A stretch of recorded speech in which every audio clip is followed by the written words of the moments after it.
ஒரு அப்பாவும் 4 வயது மகனும் அவர்களுடைய புதிய காரை துடைத்துக் கொண்டிருந்தார்கள். அப்பொழுது சிறுவன் ஒரு சிறிய கல்லை எடுத்து காரின் கதவு பக்கத்தில் சுரண்டி கொண்டிருந்தான். சத்தத்தை கேட்ட அப்பாவுக்கு கோபம் தலைக்கேறியது. கடுப்பில் மகனுடைய கையை பிடித்து 4 முறை உள்ளங்கையில் விளாசிவிட்டார்.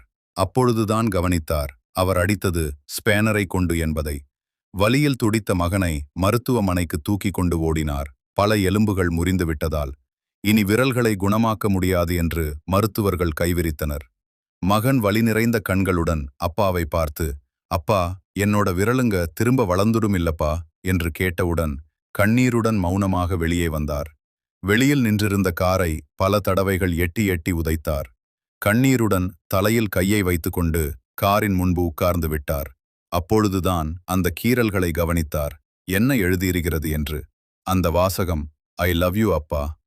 கோபம், பதட்டம் போன்றது கட்டுப்பாட்டில் இல்லாவிட்டால் அது நிச்சயம் தவறான முடிவுகளை ஏற்படுத்தும்.